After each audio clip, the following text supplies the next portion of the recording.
Some people look at this chart and say, that's a social drinker. Other people look at that chart and say, there's no way I could possibly consume that much alcohol. And that's my point. The BAC chart is nothing more than a hypothetical guide.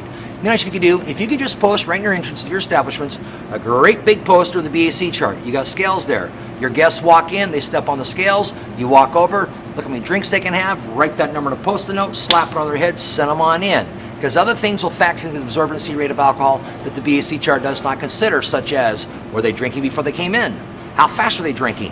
What are they drinking? How has that drink been mixed? Is it a warm or is it a cold beverage?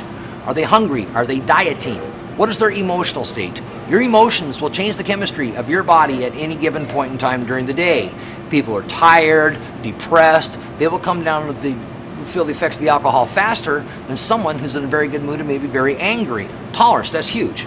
There's some people out there who are professional alcoholics. I personally know some people who could literally take a breathalyzer, blow into a breathalyzer, you'd be looking at them going, how are you standing? I know some people, one drink, good night, Irene. Medication and alcohol. Obviously, pain pills and alcohol, not so much. But then you break it down to something as simple as over-the-counter cold medicine. You ever had a bad head cold? And you take that cold medicine, get through the day, and after work you have yourself a drink and you're thinking, wow. Drugs and alcohol. Cocaine and alcohol. It increases the heart rate and affects coordination and attitude. Marijuana and alcohol slows reaction time considerably. Caffeine and alcohol creates a false sense of sobriety and insomnia. Prescription medicines combined with alcohol consumption may be deadly. Analgesics, painkillers, cold remedies, or cough medicine increases the effects of the alcohol. Energy drinks and alcohol are a dangerous mix. Medical and scientific research suggests that combining alcohol and stimulants found in energy drinks such as caffeine, guarana, and taurine might increase the rate of alcohol-related injury and risky behavior. When people drink alcohol in energy drinks, it makes them feel less strong than they are. With this false sense of sobriety, they're more likely to take risks they would not normally do. A leading study by the Wake Forest University School of Medicine and researchers at the University of Florida found students who consumed alcohol with energy drinks were twice as likely to be injured, twice as likely to require medical attention, and twice as likely to ride with an intoxicated driver. They have a tendency to leave the bars later at night and consume more alcohol than normal. Not only does combining alcohol and energy drinks cause behavior that is outside of the scope of the drinker, but health concerns are another factor to be aware of. For example, in Philadelphia, a 19-year-old young man with chest pains and shortness of breath had a heart attack usually associated with a cocaine overdose.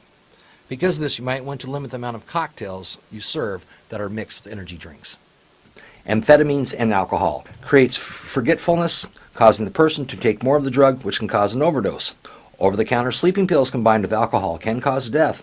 Club drugs mixed with small doses of alcohol can cause death and have been used as a date rape drug, such as GHB, ecstasy, ketamine, and Rohypnol.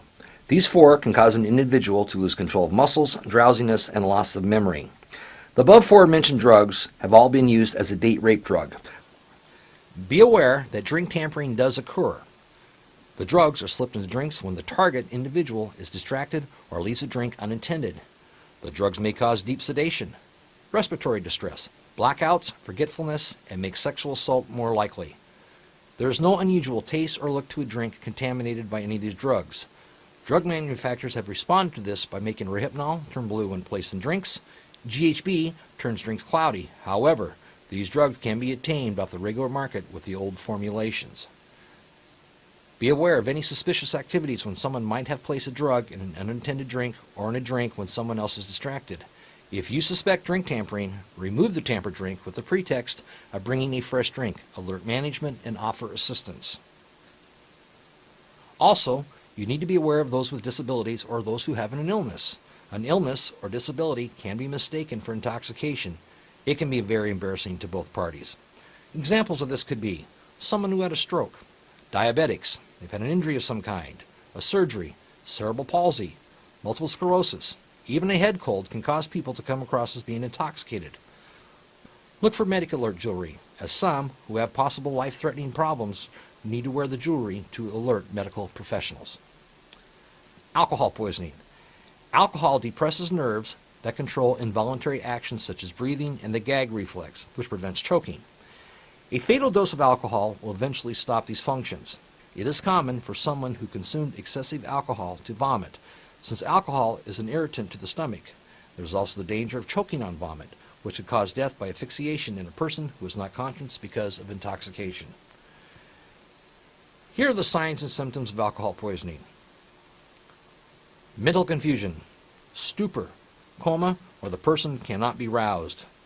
Vomiting, slow breathing, fewer than 8 breaths per minute. Irregular breathing, 10 seconds or more between breaths. Hypothermia, which would be low blood temperature. They'll have a bluish skin color or a paleness. If you suspect someone has alcohol poisoning, know the danger signals. Do not wait for all symptoms to be present. Do not leave a person who passes out to sleep it off. Be aware that a person who has passed out might die. If there is any suspicion of an alcohol overdose, call 911 for help. Do not try to guess the level of drunkenness. If they look like they need help, they need help. For those under 21, if you call for medical assistance and help with the investigation, you'll be granted immunity from criminal prosecution. Effective September 1st, 2017, the offenses of consumption or possession of alcohol by a minor do not apply to a minor who reports that the minor and/or another person was sexually assaulted, or by a minor who was the victim of a sexual assault as reported by another person. The report must be made to certain authorities. To claim the defense, the minor had to have been consuming or in possession of alcohol at the time of the reported sexual assault took place. If alcohol poisoning goes untreated, well, the victim may choke on his or her own vomit. The breathing slows, becomes irregular, or stops.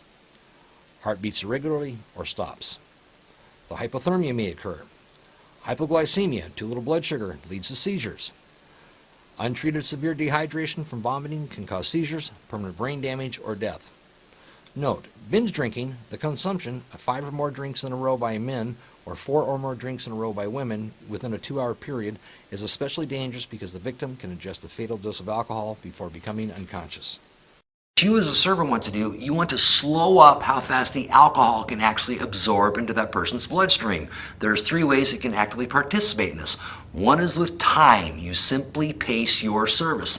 They don't get that drink unless you bring it to them, let them finish a drink, remove the old glass, then you can bring them out a fresh cocktail. 2 things happen there. One, you as a server, you're pacing how fast they can get the alcohol, and number 2, that's a form of better service. When you drop that check, the end of that dining experience, that check and a couple glasses of water is all that needs to be left on that table. All the other flatware, plateware, stemware needs to be pulled. The second way to slow up the alcohol absorbency rate is with get your guests to drink something besides alcohol. An alternate beverage, juices, sodas, coffee. Water's your best ally for the pure simple fact they will drink it.